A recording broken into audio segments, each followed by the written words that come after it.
Celtic in Person, Episode 1. James Kelly, Part 1, 1887 to 1892. A little note to start with. There is no doubt at all that the football club founded in the East End of Glasgow in 1887 was called the Celtic Football Club. A chronicler of the time summed up James Kelly's importance to Celtic with the alliterative, "No Kelly, no Celtic." And Brother Walfrid referred to his boys as Celtic for the rest of his life, long after Celtic had come into common usage. When exactly Celtic became Celtic is not clear, but for the sake of simplicity, I'll be using Celtic from the beginning. The East End of Glasgow in the late 1880s was home to some of the most deprived communities in Western Europe.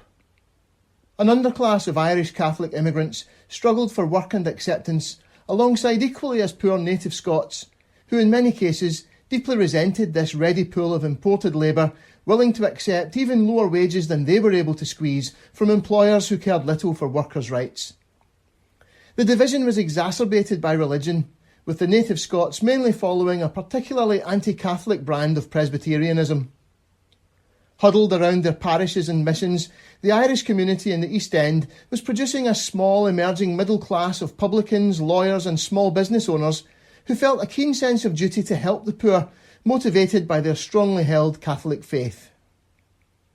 Formed by a group of the leading Catholic laymen of the East End in 1887, under the guidance of Brother Walfrid who gave them their name, the new Celtic Football Club emerged into not only a city coming to terms with the reality of the presence of a large Irish Catholic immigrant population and the societal problems accompanying it, but also a sport and ferment over the issue of professionalism. The Scottish game was still technically amateur in status, but with professionalism having been accepted in England in 1885, most clubs felt impelled to take clandestine action to prevent the loss of players to other Scottish clubs, let alone to England, where they could be paid money for their services perfectly legally. Formed to raise money for the poor children's dinner table, the new club needed to hit the ground running. They could not afford to gradually play their way to prominence. If they wanted to attract the paying customers necessary to fulfil their stated objective of raising money for the poor, they were going to have to give them a show from the very beginning, and that would mean dipping their toes into the murky waters of player remuneration. Celtic would in time be at the forefront of moves to introduce open professionalism to the Scottish game. With energy and enthusiasm, a football club was built from scratch over the winter of 1887, complete with an impressive new stadium a few hundred yards away from the location of the present Celtic Park. It was a true community effort, with the financial and moral support of the Archdiocese of Glasgow and the labour of the ordinary working class for whose benefit they were formed, setting the infrastructure in place for a successful football club. As for the team that would play for the new club, Celtic's committee, headed by John Glass, set about putting together the best team of invited players available for their first ever match against a Rangers 11 on the 28th of May 1888. The first Celtic strip, gifted to the club by Bridgeton sports outfitters Penman Brothers, consisting of a white cricket shirt with green collar and Celtic cross badge and black shorts, was worn by Dolan, Drumpellier, Pearson, Carfin Shamrock, McLaughlin, Govan Whitefield, Willie Maley, Cathcart, Kelly, Renton, Murray, Cambuslang Hibernians, McCallum, Renton, Tom Maley, Cathcart, Madden, Dumbarton, Dunbar, Hibernians, Gorvin, Govan Whitefield. A crowd of 2,000, who were surely unaware of the significance of the football match unfolding in front of them that Monday evening, saw the new club beat Rangers 5-2. James Kelly scored the second after Celtic's first ever goal was scored by his Renton teammate Neil McCallum. Tom Maley then completed the scoring with the first ever hat-trick by a Celtic player. The two teams and committees then repaired to St Mary's Church Hall, Celtic's unofficial headquarters, for a night of revelry, and by all accounts, a great time was had by all. There was no hint for many years of what would become a fierce rivalry between Celtic and Rangers, and no hint either of any sectarian feeling between the fans. Rangers had an all-Protestant 11, but this was not by any particular design, and in this regard, they were no different from many other Scottish clubs. The old firm label, when it emerged in the early 20th century, reflected not only rivalry between the clubs, but a sense of partnership too. It would only be in the years after World War I that ill-feeling tainted by sectarianism became an issue between the two sets of fans. Two members of this team would become hugely influential in the success of the new Celtic Football Club. Willie Maley doubled as the match secretary and eventually became the club's first manager in an association lasting almost 50 years. But even his presence that Monday evening would not overshadow that of centre-half James Kelly. James Kelly was born in the Dumbartonshire village of Renton on the 15th of October 1865.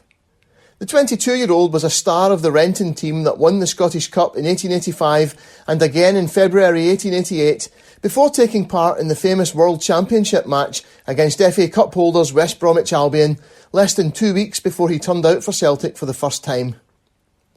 This Renton side, which also included Neil McCallum, thrashed their English opponents 4-1 to become unofficial champions of the United Kingdom and the world.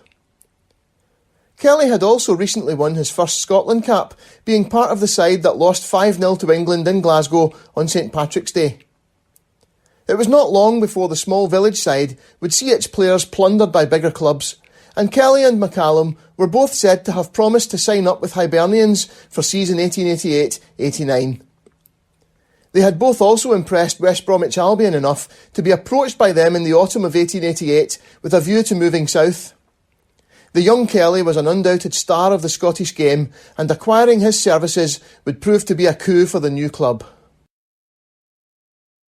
When we read that Kelly was a centre-half, the image that springs to mind is a player in the Billy McNeill mould. Tall, strong, unbeatable in the air, but perhaps not so great with the ball at his feet. But the stopper centre-half was a product of the 1920s, when, in response to changes in the offside law, Arsenal's Herbert Chapman had introduced the WM system. This moved the centre-half back to position himself between the two fullbacks.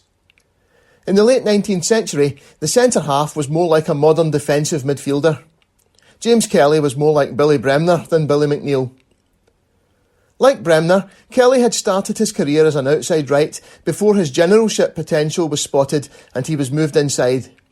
He was fast, noted for a prodigious leap which enabled him to outjump taller opponents. He loved to run with the ball, and he was a threat in front of goal as well as a formidable obstacle for opposing forwards. Celtic had found themselves an inspirational leader. The acquisition of Kelly was crucial for the very survival of Celtic, and not simply in a playing sense. In an era when clubs sprang up and were just as quickly forgotten about, dozens of West of Scotland clubs with names like Hibernians, Shamrock, Emerald and Harp had come and gone in the years before and after the founding of Celtic. Celtic was not even the first Glasgow club of that name, so there was nothing inevitable about their instant impact on the Scottish game or their longevity. James Kelly coming on board proved to all and sundry that this new club should be taken seriously, and, having been persuaded to join Celtic rather than Hibernians, enabled them to lure even more players away from Edinburgh's Irish club. Before the start of season 1888-89, Michael Dunbar, Paddy Gallagher, John Coleman, Mick McKeown, Jimmy McLaren and Willie Groves had all been persuaded to leave Hibernian for Celtic. The Glasgow Herald wrote on the 30th of July, ahead of the Glasgow Exhibition Cup match against Abercorn, "The Celtic is a newly formed club, but from the reputation of several of its players, it should in the process of time take a high position in Western circles." Questions were immediately being asked as to how the new club could persuade these players to leave their well-established Edinburgh side. Celtic's committee claimed the players had contacted Celtic themselves, asking to be signed, concerned at the emerging financial troubles of Hibernians. But there is no doubt that financial inducements were made. Clubs were only allowed to make broken time payments to players. That is, if a player lost X amount of wages because of playing a match, the same amount could be reimbursed to the player to make up his loss. The better players, strangely enough, always seemed to be earning higher wages in their day jobs than their more journeymen teammates. Often, an arrangement would be made with local firms to employ players, who could be paid by the club via payments to the firm for services rendered. James Kelly himself would, within a year, purchase a public house for the sum of £650. a young joiner like Kelly might expect to earn around £2 a week in 1889. In its Sports and Pastimes column on the 29th of August 1890, the Ayrshire Post tartly remarked, "It would be interesting to know how many of the Celtic players are publicans, and what they were before they joined the bold ones." A report in the Glasgow Evening Post on the 31st of August 1888 heavily implied Celtic were paying their players, with Kelly and Neil McCallum turning down a move to West Bromwich Albion, whom they had both impressed in their recent World Championship match with Renton. "West Bromwich Albion are going ahead. They have just had a nibble at Kelly and McCallum of the Celtic, but these gentlemen, although the bait was a tempting one, curiously enough refused the offer. Surely there is an attraction in the Celtic that ordinary men wot not of, when players not only are so eager to join it, but equally averse to leaving it. It cannot be the considerations of religion that draw such men together, although some would have us believe that is the case." It would be far too simplistic to say that men like Kelly and McCallum were motivated by either money or religiosity to turn down Hibernians to sign for Celtic and then reject overtures from West Bromwich Albion. It was more likely a combination of both that attracted them and their erstwhile Hibernians teammates to Celtic.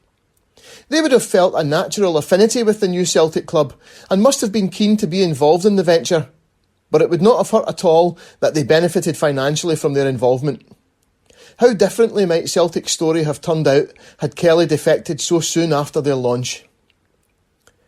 Celtic's clandestine payments to players were well enough suspected that a debate ensued in the letters section of the Glasgow Evening Post between Black and Gold, a Dumbarton partisan, and Half-a-Do, responding on behalf of Celtic, that carried openly sectarian overtones. Black and Gold castigated Celtic for poaching players away from other clubs, while Half-a-Do responded that Celtic were hardly the only club suspected of paying players. Indeed, Half-a-Do accused Black and Gold of merely using complaints about professionalism to mask the anti-Catholic bigotry, which, to be fair, he wasn't masking all that well, which Half-a-Do posited was the real reason for his animus against Celtic.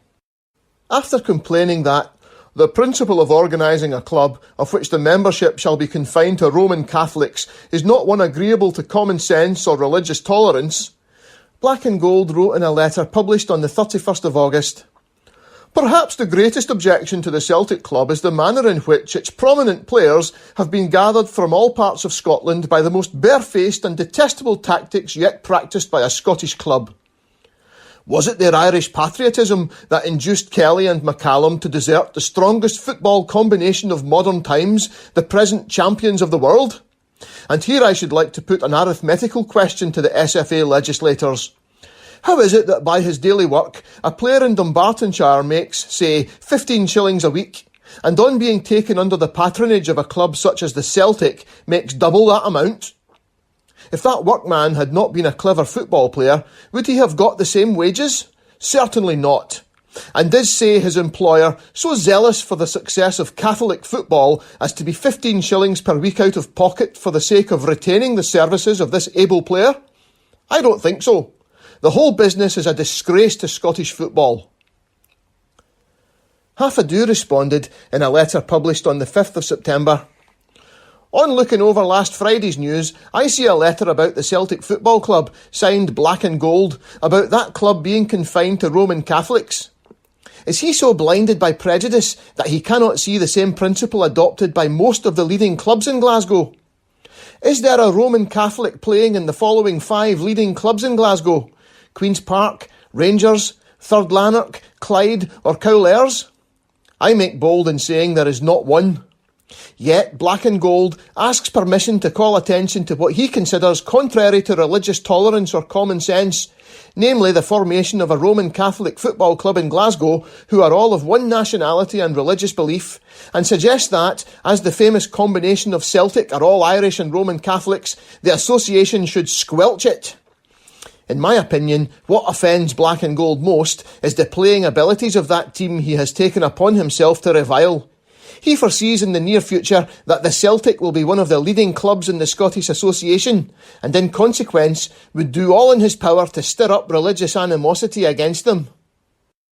While undoubtedly Celtic faced sectarianism from sections of Scottish society from the start, as Black and Gold's letter demonstrates, It would be wrong to overstate its virulence at this early stage. The greatest animosity towards Celtic came, perhaps predictably given the circumstances, from Hibernians. Their first meeting at Celtic Park on the 4th of August passed relatively without incident, but the match report in the Edinburgh Evening News of the 6th of August hints strongly at a simmering resentment held by Hibernians over the poaching of their players by the newcomers, and bears reading at length. The meeting of the Hibernians and Glasgow Celtic at Glasgow on Saturday ushered in another football season. The fixture had an interesting aspect before the event. Its decision caused the Edinburgh House to be divided against itself, and whether the local organisation will stand or fall is a question that must be discussed here because of its great bearing on local football in the future. It is this alone that offers excuse for a notice of any length of football played on the first Saturday of August. It is perhaps better to preface these remarks with a brief sketch of the Glasgow Celtic. The second city of the Empire has a large Celtic or Irish population, but unlike their Edinburgh brethren, they were practically unrepresented by a football club. Clubs of mushroom growth now and again came and went, but the enthusiasm productive of the Glasgow Celtic was not raised until the Hibernians won the Scottish Cup. The Edinburgh men were feted and feasted on their victory in Glasgow, and in the following season the entertainers looked around for their own champions. Money was lavishly spent on a new ground at Parkhead in the east end of Glasgow, and a splendid park as the result. The Hibernians did what they could to put their brethren on their feet, but, as the Edinburgh Committee did not wish to cut their own throats, it seemed that an unwritten agreement was made that the one club would not interfere with the other's players. This might bring the history of the new organisation until the end of last season. Football having ceased in Edinburgh, several of the Hibernians players became located in Glasgow, and from appearances of friendly encouragement they assisted the Celtic. Appearances, as weeks went on, proved deceptive. Two Dumbartonshire players, who had a hankering after green jerseys and had promised their services to the Hibernians this season, threw in their lot with the Celtic.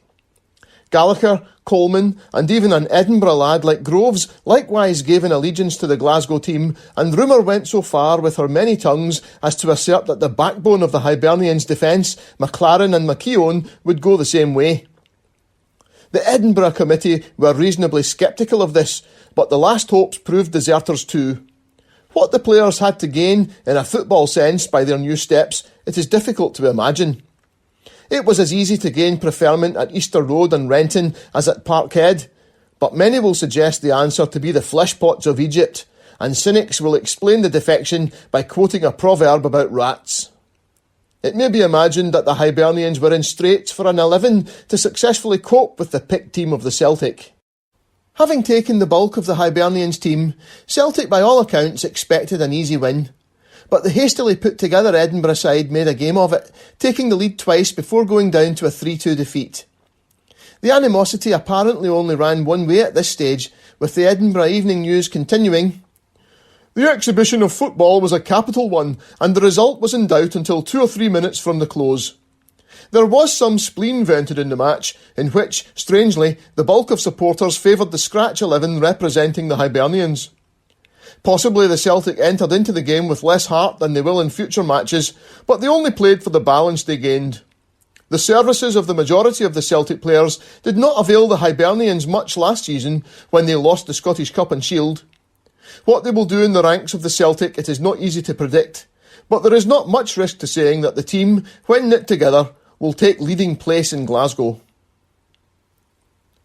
As can be gleaned from the Edinburgh Evening News report, Celtic's poaching of 7 Hibernians players left them struggling to field a decent side that season. But their problems ran deeper than that, albeit losing the players exacerbated the problem.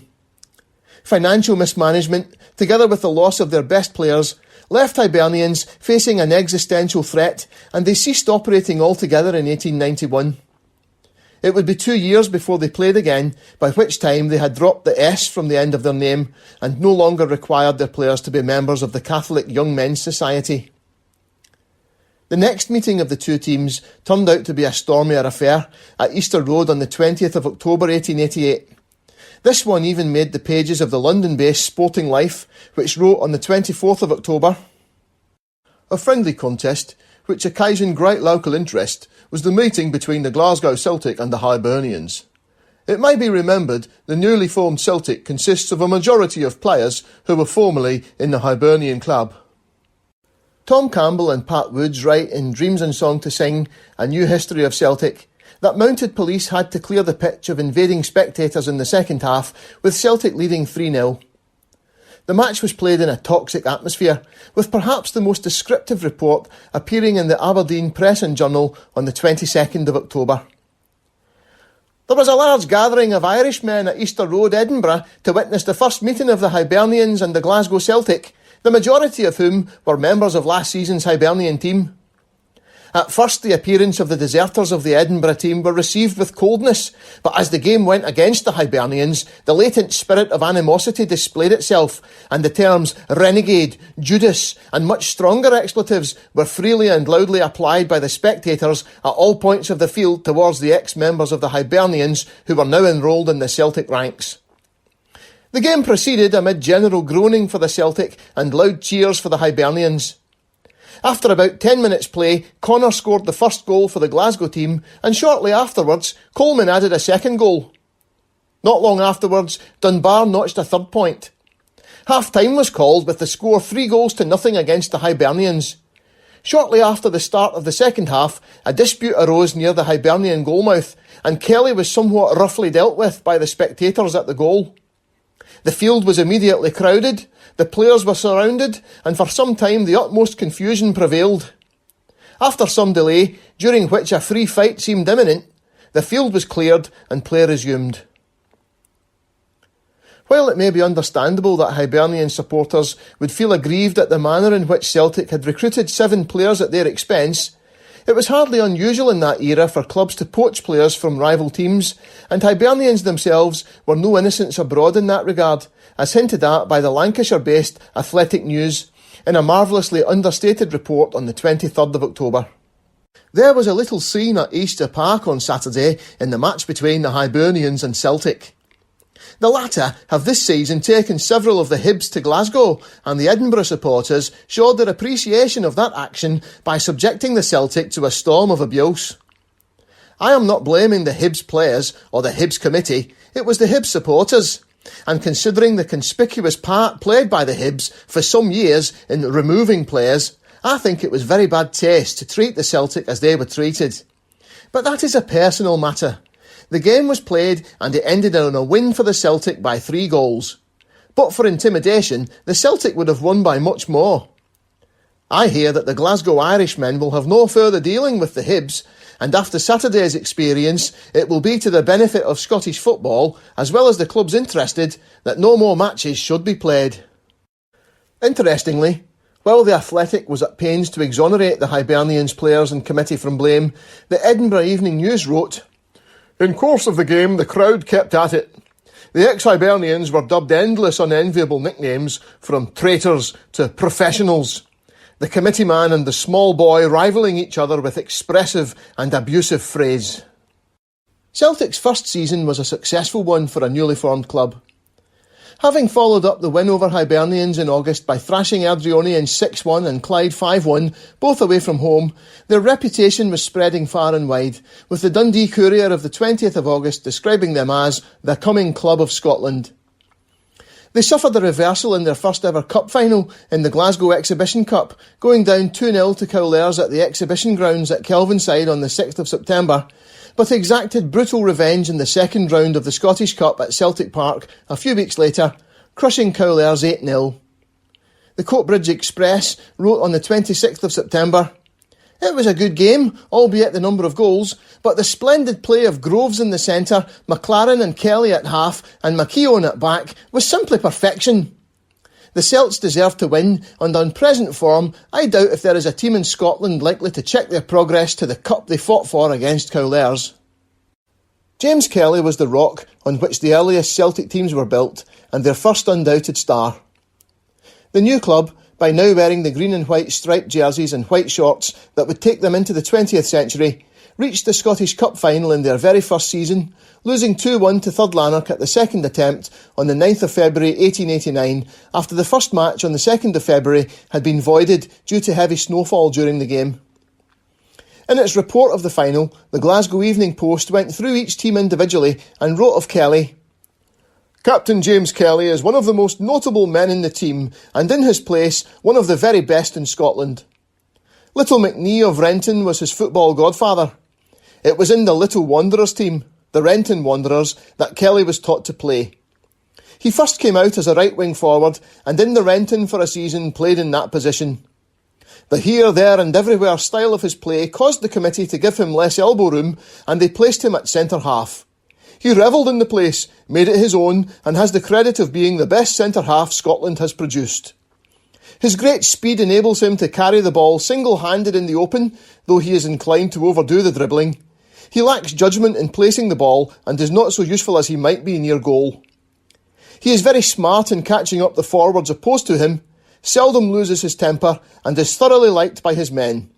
He is trimly and neatly built, wears a 16-inch collar and has the courage of a lion. He was an international man last season and is in the race for honours this year." A few weeks after their defeat in this, their first Scottish Cup final, Celtic would beat Third Lanark 4-1 at Celtic Park. Their first ever trophy win was only delayed until the 11th of May 1889, with Willie Maley on the score sheet as Celtic thrashed Cowlairs again, this time 6-1 in front of 8,000 fans at Barrowfield to lift the Glasgow North Eastern Cup. Led by the inspirational Kelly, Celtic had already established themselves as one of the strongest teams, not just in Scotland, but in Britain. That first season saw a series of matches against English clubs, including the famous Corinthians, beaten 6-2 at Celtic Park on the 3rd of January, Burnley, beaten 3-1 in Lancashire on the 20th of April, and Bolton Wanderers and Preston North End, beaten 5-1 and 2-1 respectively at Celtic Park on the 23rd and 25th of May. All of these matches were officially friendlies, but this made them no different to most matches in those years before the start of the Scottish Football League in season 1891-92, when only the Scottish Cup and the various regional trophies would be considered competitive games. The English Football League had only gotten underway that season, and Bolton, Burnley and Preston North End were amongst its founder members. Friendly matches were not as lightly regarded then as they are now. As the Evening Post predicted, Kelly was rewarded for his first season's work at Celtic with another cap against England and was joined in the side by teammate Jimmy McLaren, who became the first Celtic player to score against England, with the winner at the Kennington Oval as Scotland came back from 2-0 down to win 3-2. Kelly would have scored as well if the referee had not blown the half-time whistle just as his shot flew past the England goalkeeper. The Athletic News wrote on the 15th of April, "The three halves was steady going, fellows, and Kelly took my fancy, most especially when he took his old place at centre-half, though Dewar by no means disgraced himself, and was quite weight enough for the wing opposed to him. Old McLaren, slow but sure, was always at it, and, so far as judgment goes, was far in advance of his two partners." The lineups for both teams were interesting for the names of the clubs supplying players for what was the biggest international match in the football calendar. 3 amateurs from Queen's Park were selected for the Scotland team.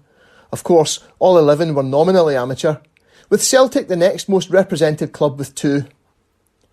In an England side dominated by northern professionals from Wolverhampton Wanderers, Bolton Wanderers, West Bromwich Albion and Preston North End, there were still places for 3 former public schoolboys, the Walters brothers from Old Carthusians and the goalkeeper Moon of Old Westminsters. This was noticeably a transitional period from amateurism to professionalism in Britain. Celtic's first full season of football then could be seen as a qualified success. They had reached 3 finals, winning 1, and had already provided 2 players for the Scotland team. The near miss in the Scottish Cup was a frustration and made everyone at the club all the more determined to capture what would remain the holy grail of Scottish football, despite the advent of the Scottish Football League, for decades to come.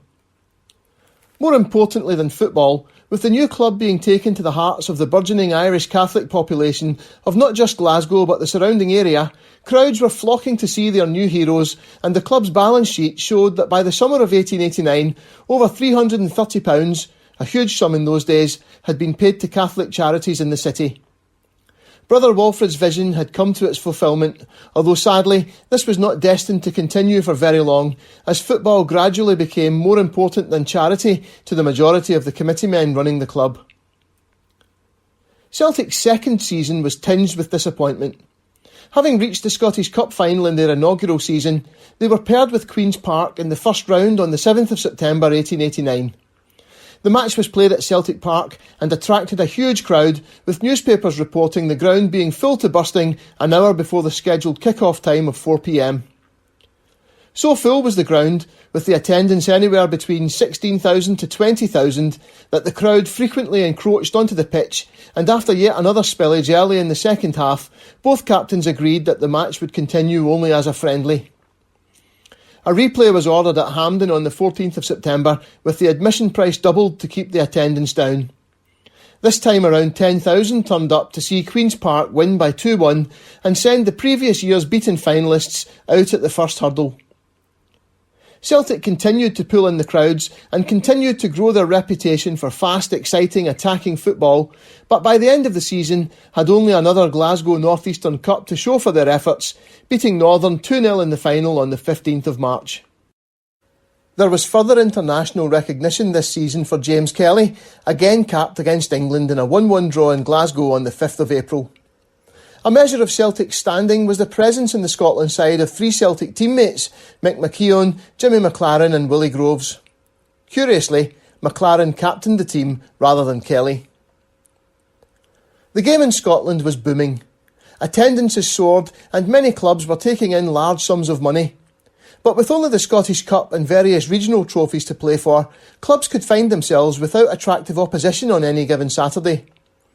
Just as in England before 1888, a club who were knocked out of the early stages of the Scottish Cup, as Celtic had been in September, could find themselves with little to play for in the remainder of the season and depending financially on attracting a level of opposition that would entice their supporters to continue to pay their entrance fee every weekend.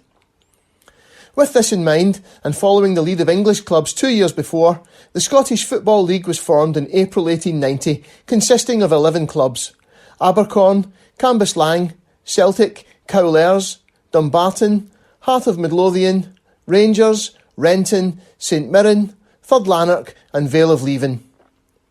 Apart from Hearts, it was very much a West of Scotland operation, with the clubs all drawn from Glasgow, Paisley and Dumbartonshire. One notable absentee from the new league set-up was Queen's Park, who refused to have anything to do with the new organisation, believing it to be a step towards the acceptance of professionalism. In response, the league announced that none of its member clubs would be able to offer Queen's Park any fixtures for the season outside of the cup competitions. At this stage of the development of football in Scotland, Queen's Park were still the leading club, having just won the Scottish Cup for the 9th time since the competition was begun in 1873. They were normally referred to by the Scottish newspapers as the Premier Club, and this was a reference to their prestige as much as to the date of their founding as the first football club in Scotland. Queen's Park's opposition to the new league set-up and their refusal to take part went a long way to ensuring that the Scottish Cup remained the more prestigious prize for many years to come, even after they finally relented and joined the league in 1900, being placed straight into Division 1 over the heads of the Division 2 clubs.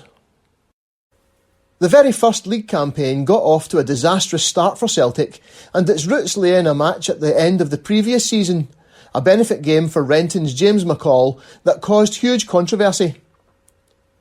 Celtic had a friendly arranged against Vale of Leven on the 31st of May 1890, but then received a request from McCall's testimonial committee to play in his benefit match. Celtic initially refused on the grounds that participating in a match for the benefit of a player would breach the association's rules on professionalism.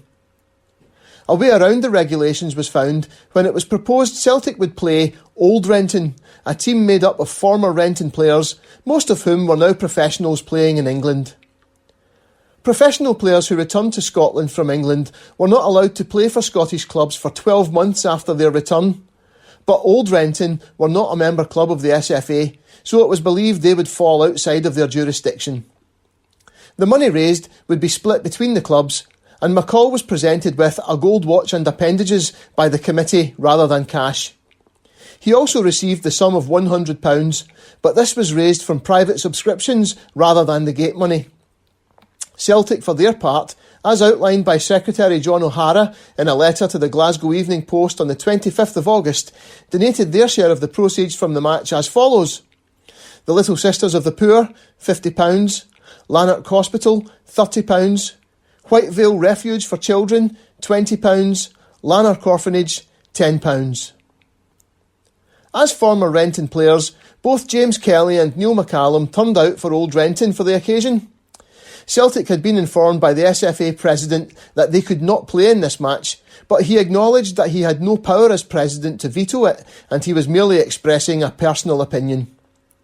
Nevertheless, when the SFA Business and Professional Committee met in Glasgow on the 2nd of September, Celtic was censured for taking part while admitting that no rule had been broken.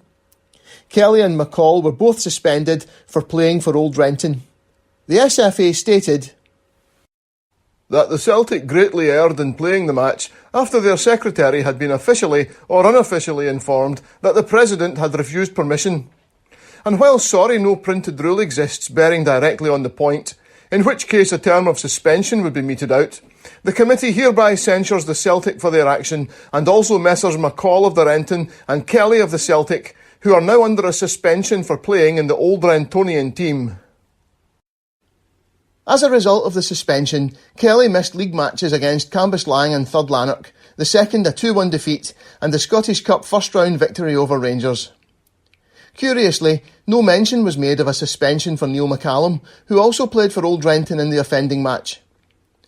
Renton may have felt they had escaped censure, having officially not taken part in the McCall testimonial, but the episode had far-reaching, ruinous consequences for them. Celtic's first ever league match was played against Renton on the 16th of August 1890, and it turned out to be quite a disaster. Jimmy McLaren, international halfback, was strangely played in goal for Celtic, and the Dundee Courier of the 18th of August reported that he acquitted himself wretchedly. Renton, they reported, had lost 25 players, but were determined to regain their supremacy. With the wind behind them in the first half, Renton led 3-1 at half-time.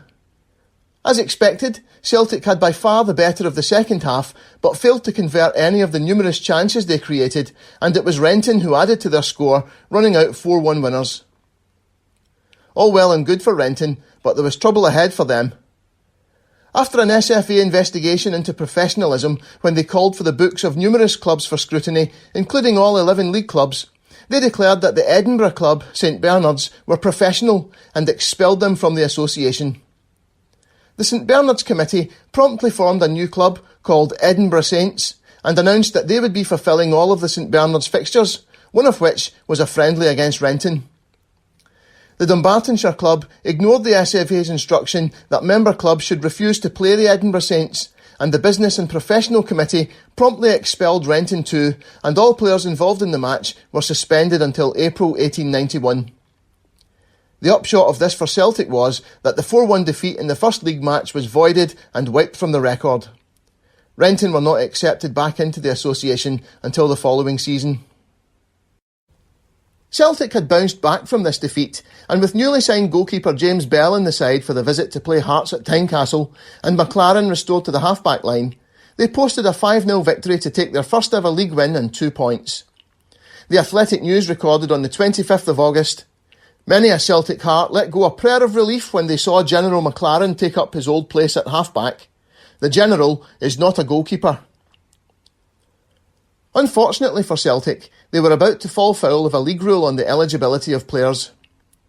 The league's regulations stated that a player switching clubs had to be signed for 2 weeks before he could play in the competition, and Bell had only been signed during the week. As a result, the club was deducted 4 points, 2 for fielding an ineligible player, plus the 2 they had gained from the victory over Hearts.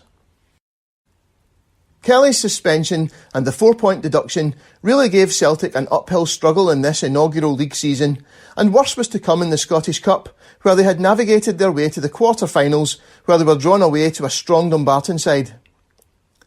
With the west of Scotland under a blanket of freezing snow a few days before Christmas, both clubs lodged formal protests at the decision of the referee to play the match, but he was insistent that it should go ahead. Protests were a common feature of the game at this time, and cup ties would frequently become friendlies due to the condition of the pitch or adverse weather, so it seemed no more than a formality that a replay would be ordered. It didn't turn out that way. In a florid report for the Scottish referee on the 22nd of December, a correspondent going by the name of Dragon wrote, "Mr Dunn of Cambuslang, who officiated as referee, went down to Dumbarton early on Saturday morning. He immediately repaired to Boghead together with a few prominent officials of Dumbarton. He had the ground sampled by the aid of an agricultural instrument, Mesopotamian, if I die for it, and pronounced the ground to be quite playable. Bills to that effect were at once printed, posted and windowed throughout the town, and a wire flashed to Glasgow bearing his decision. The Celtic, to a man, were distinctly of opinion that the ground was too slippery and dangerous, and Kelly decidedly expressed his team's view. Dumbarton somewhat wavered, and, on the Celtic protesting owing to the state of the field, followed suit so as to save themselves any question before the association. Immediately after the termination of the tie, Dumbarton withdrew their protest and claimed the tie, they having vanquished the Green Jerseys by 3-0. In my opinion, the ground was unplayable, being hard, very slippery, and therefore dangerous to players. The sad accident to Reynolds, who heavily fell and sprained his knee, confirms my view. He will likely not play for some time. In view of his marriage, which takes place shortly after the New Year, the accident is doubly regrettable. It is hoped he will be himself again shortly. He is a capital back, whom the Celts, even for a little time, can ill afford to lose." When Celtic's protest was heard, the committee tied 6-6 in their decision, and the chairman used his casting vote to reject it, and Celtic were out of the Scottish Cup. In the event, Jeremiah Reynolds, a formidable fullback who was said to be able to head the ball further than most players could kick it, was back in his place for the very next match, a friendly at Celtic Park against Dumbarton on New Year's Day. There was a sense of irony around Dumbarton's protest to the league after they were defeated 1-0 at Celtic Park on the 11th of April after having a goal disallowed, complaining that the referee's decision had been wrong. The committee considered the appeal a few days later and unanimously rejected it. Inconsistency cost Celtic any chance of winning this first ever Scottish League. They were unbeaten against eventual joint champions Dumbarton and Rangers, recording a win and a draw against both. But losses to Third Lanark and Cambuslang, together with their 4 points deduction, meant they finished 8 points behind in third place. On the plus side, Celtic won what was considered their first major trophy that season, the Glasgow Cup, with a 4-0 win over Third Lanark on the 14th of February, Peter Dowds and Johnny Campbell with 2 goals, adding to an early own goal to take the cup. The Holy Grail, though, remained the Scottish Cup, and they were not to have to wait too much longer for another chance to win it. Season 1891-92 got off to a poor start with a 3-1 defeat at Tynecastle in the first league match. But Celtic then went on a long winning run in the league, including 3-0 and 2-0 wins at Celtic Park over Rangers and Dumbarton respectively, both of the joint champions beaten before September was out. The win over Dumbarton was a costly one for Celtic's new goalkeeper, Tom Duff. Signed at the beginning of the season, he was the first recorded Orange man to play for the club. The match was played in a relentless downpour, and the unfortunate goalkeeper fell ill with what was described as rheumatics in the aftermath, periodically missing matches thereafter. One match he must have wished he'd missed was a friendly against Dumbarton on New Year's Day 1892, when goal nets were used for the first time at Celtic Park, and Celtic crashed to an 8-0 defeat, Dumbarton actually having 3 further goals disallowed.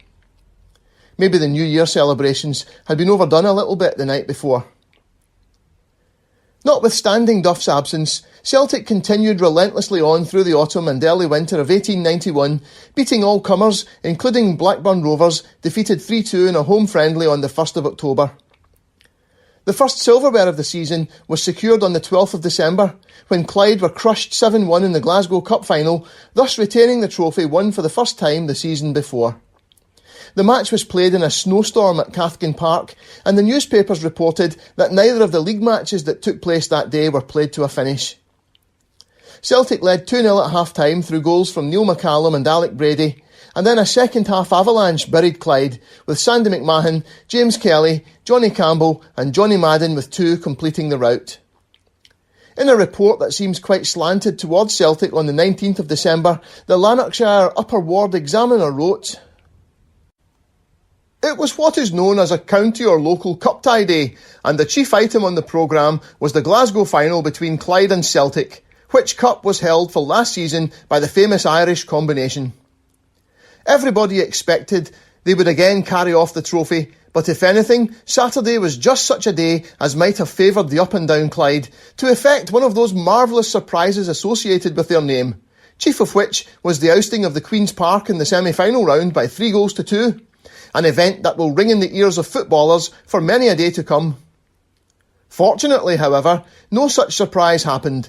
Celtic won hands down and are to be complimented in again taking possession of the cup, for there is assuredly no team in Scotland at this moment with such a brilliant array of victories as the Parkhead team. In the first half, the Celtic, although they led by 2 goals, did not show the form expected of them, while on the other hand, the neat passing of the Clyde, combined with sound defence, fairly took the crowd by surprise. Shortly after starting the second half, the Clyde scored, and although this gave them additional confidence, they were clearly overmatched during the last half hour, and the Celtic put on goal after goal and won easily by 7-1. At this stage in the season, Celtic were in third place in the league, 8 points behind leaders Dumbarton, but with 5 games in hand, and hopes were high of a First League Championship win. But this was a very impressive Dumbarton team, who had so far scored an incredible 57 goals in just 14 matches. They would take some catching. Into the new year, Celtic did not play their first league match until the 30th of January, and their second until the 27th of February. But by now, the focus was on the big one, the Scottish Cup. The campaign had gotten underway with a 4-2 win away to St Mirren on the 28th of November, followed by a 3-0 win over Kilmarnock Athletic on the 19th of December.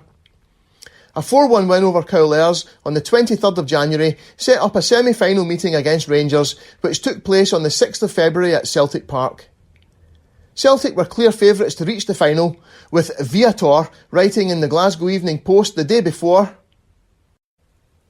"The Celtic look upon the match as a foregone conclusion, for they have defeated the Rangers this season already, and they do not see what is to hinder them doing so again. I bespeak a large crowd, for the Celtic have a following who stand by the green and white stripes through thick and thin, and with a parting word to both to maintain their mental balance and play the game as it should be played, and trusting that the best team on the play may win, I close eagerly awaiting the big day of tomorrow. Jay Reynolds has been somewhat indisposed this week and has kept the house, and it is hoped that he will be able to take his usual position tomorrow." The excitement was reaching fever pitch, but only because it was the Scottish Cup semi-final. Matches against Rangers were not as yet massive events in themselves. True, Rangers were joint league champions with Dumbarton the season before, but they were well out of the league race this season and had never won the Scottish Cup, despite almost 20 previous attempts. It would be a few years yet before Celtic and Rangers established a duopoly over Scottish football, and some years after that before sectarianism became a factor in their rivalry. The Edinburgh Evening News, in its preview of the match on the 5th of February, wrote, "How the Rangers will fare against the Celtic in the Scottish semi-final tie at Parkhead has been a matter of much speculation in Glasgow. The general opinion is that the consistent form shown by the Celts since the early days of the season will land them in the final. Of course, taking public form, there might be no doubt about the result, but one week's result has frequently little to do with the other. The advantages the Celts have tomorrow are 2. Their forwards have perfect knowledge of each other's style, while at fullback the Irishmen have the pull. But the Rangers are not by any means inferior at half-back, while in goal, Haddo plays usually an undoubtedly sure style. On the whole, the Celtic have therefore a little in hand in any case. It means more when at Parkhead, and the opinion in Glasgow is likely to be substantiated tomorrow evening." The match turned out to be the classic game of 2 halves, with Celtic racing into a 4-0 lead by half-time through goals from McMahon, Brady, McCallum and Cunningham. With the game all but over as a contest, they took their foot off the gas in the second half, and although Brady added a 5th, Rangers took over strongly and managed to pull back 3 goals with another disallowed to set up a finish more tense than it should have been. Dragon, in the Scottish Referee on the 8th of February, positively lamented Rangers' ill luck and praised their valiant efforts in verse. Alas, poor Rangers, again hope's strange smile, will-o'-the-wisp like, lures but to beguile, or like fickle fortune's comet-like ray, flashes a moment to vanish away. Into the heart of the desperate fray, the light blues dashed, eager to carry the day. A forlorn hope, Celt stubborn and true, triumphed again over the luckless light blue. Honour their courage, endurance and skill, they fought to the bitter end wi' a will. Fought for the dear-loved traditions of old, that while memory lasts, they ever will hold. Over the hilltops of time there may break a glorious dawn, which bright hopes may awake.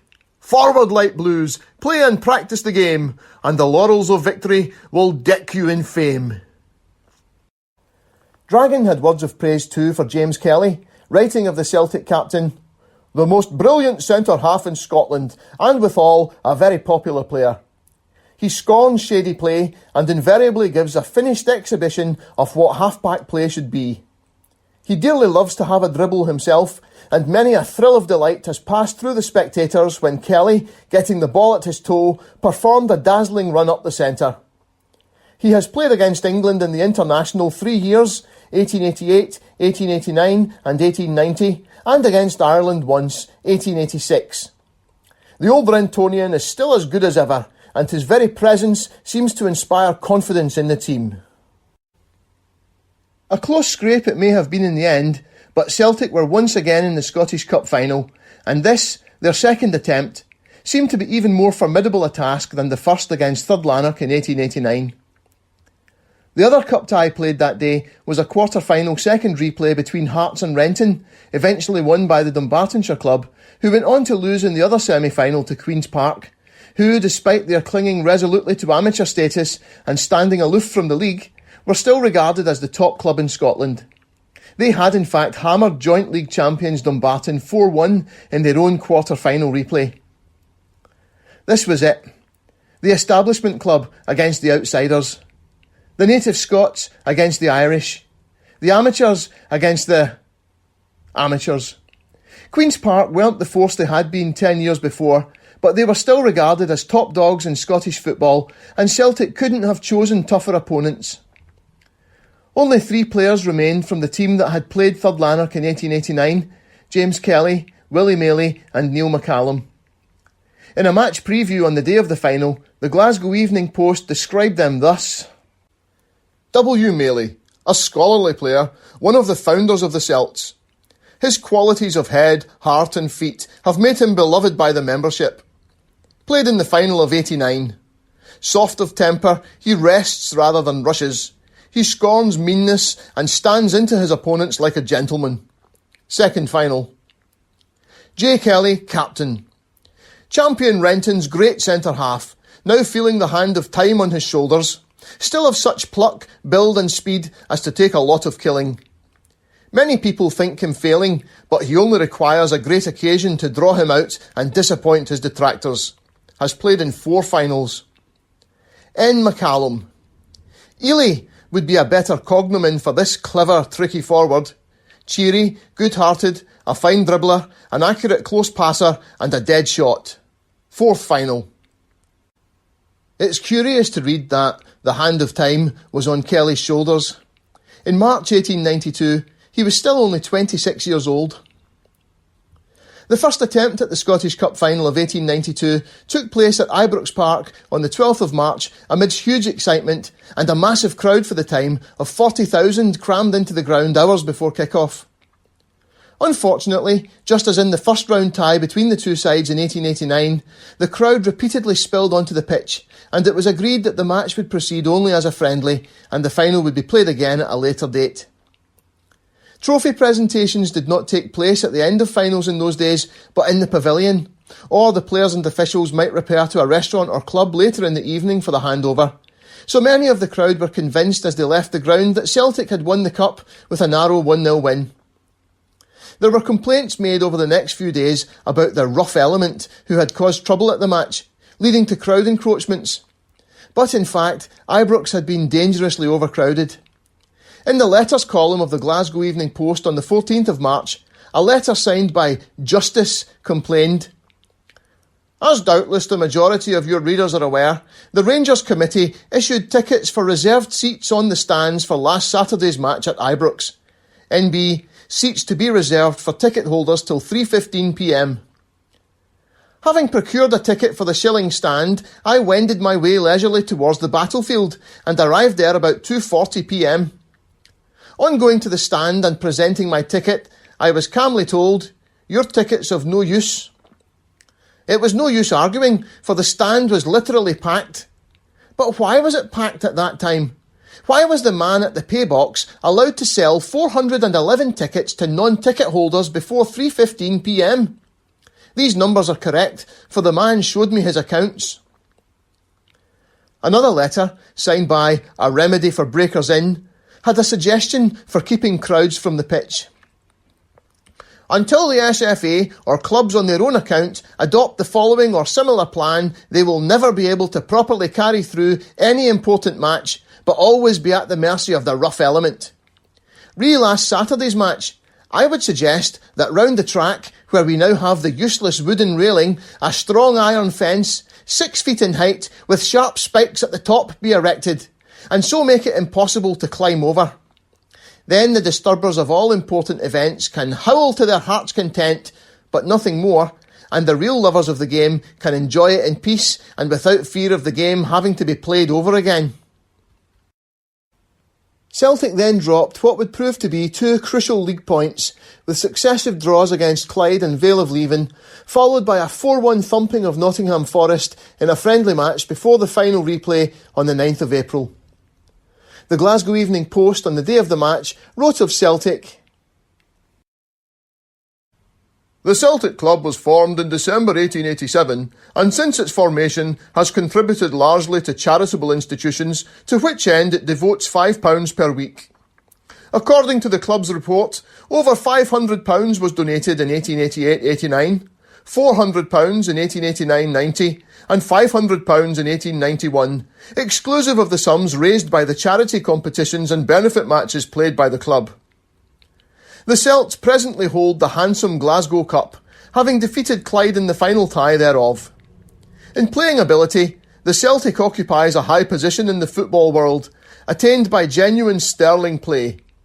Never yet have they had the high honour of holding the national trophy, and today they mean to fight both tooth and nail to accomplish that object. They too, like their redoubtable rivals, are placed at some disadvantage today through the absence of Madden. Dowds will play centre, and Gallagher will occupy Dowds' place. The Queens, however, have the happy knack of rising to the occasion, and bearing in mind the honoured traditions that float over the club with a golden halo of undying glory, their players today, albeit lacking the electric brilliancy of those who have gone to foreign shores, and some to the better land, will manfully press forward towards the mark, determined to conquer or die. The entrance fee was doubled in a bid to prevent the chaotic overcrowding of the first match, and a slightly smaller crowd was in attendance for Celtic's date with destiny. The 11 who wrote their names into Celtic history that day were Cullen, Reynolds, Doyle, Maley, Kelly, Gallagher, McCallum, Brady, Dowds, McMahon, Campbell. Queen's Park were missing Arnott and Smelly from the first match, while Celtic lost Johnny Madden, so both teams were under strength. Queen's Park had the wind behind them in the first half and took the offensive, with the Glasgow Herald noting on the 11th of April, "The Queens commenced to press pretty hard, but the Celts' defence was all there, Kelly being very prominent, while W. Maley put in a lot of useful work." Queen's Park took the lead in the 20th minute with a long-range shot from Waddle. Celtic briefly rallied and a Neil McCallum shot struck the crossbar, but the half ended with Queen's Park still pressing strongly and the fullbacks Doyle and Reynolds working like Trojans to keep them out. As the second half opened, with the wind now behind them, it was Celtic who went on to the offensive and within 5 minutes of the restart had pulled level. The Scotsman of the 11th of April reported, "The Irishman's efforts were at length rewarded, as, after some smart play in front of the goal, McMahon, with a wonderful overhead shot, put through the first goal for his team. This was received with an extraordinary outburst of enthusiasm from the Parkhead Club's followers and was really the turning point of the game, as further improvement was noticeable in the play of the Irishmen from this point. Some of the newspapers credit Johnny Campbell with the strike, but regardless, Celtic were level and never looked back. With their supporters roaring them on, Celtic continued to press, and Campbell scored either his first or second, as the Glasgow Herald described. They were certainly receiving plenty of encouragement, and from some really tricky and neat passing in front of goal, Campbell shot the second goal, Baird having no chance to save. The Celts were fairly in the mood, dribbling and passing beautifully, while the defence was exceedingly steady. The third goal, scored by McMahon, knocked the stuffing out of Queen's Park. The Scotsman writing, "The Celtic followers were now quite beside themselves with delight, and all the members of the team came in for favourable comment." While in the Glasgow Herald, McMahon rushed through the third goal for Celtic amidst great cheering and shaking of hands. Captain James Kelly, described by the Glasgow Herald as fairly revelling in his work, scored the fourth, his free kick deflecting off a Queen's Park player on its way to goal, and Sandy McMahon wrapped up the victory with a typical headed goal from a late corner. Tom Campbell and Pat Woods write in The Glory and the Dream, "The final whistle set off fervent celebrations in the Irish community throughout Scotland, with bands parading in the vicinity of Carlton and Parkhead amid vociferous cheering. One commentator was heard to remark dryly at time up that the various temperaments establishments will be kept busy next week. Filled to overflowing, one might say." It's difficult for us to comprehend today the celebrations sparked by Celtic's first ever Scottish Cup win in 1892. There was no European competition in those days. Indeed, there was very little in the way of organised football on the continent at all, and it was only in Britain and Ireland that football was a mass spectator sport. The Scottish Cup was almost as prestigious a competition as the FA Cup, and that made it one of the two biggest prizes in football. For the downtrodden Irish community and the first generation of Celtic supporters, this was their Lisbon moment. It had taken 4 years for the football club formed in St Mary's Church Hall to reach the top of Scottish football. That same day, Dumbarton thrashed Rangers 4-1 to put themselves within touching distance of becoming the Scottish League's first outright champions. But no one at Celtic really minded. The Scottish Cup was the big one. Celtic would cap their annus mirabilis on the 1st of June with a 2-0 win over Rangers to take the Glasgow Charity Cup and clinch an outstanding treble. Celtic had been a runaway success on both the football field and in their stated purpose as a charitable organisation. But behind the scenes, things were changing. By the beginning of the new season in August 1892, Brother Walfrid had been transferred by his Marist Order superiors to London, and without his guiding hand, there were committee members who were keen to put Celtic on a more professional business footing, with less emphasis on charitable works. Moves to introduce open professionalism were gathering pace, and the club was already in the process of moving to the new Celtic Park, which was taking shape on London Road. We'll talk about those and other developments next week as the James Kelly years take us to the eve of the 20th century and the emergence of the professional game.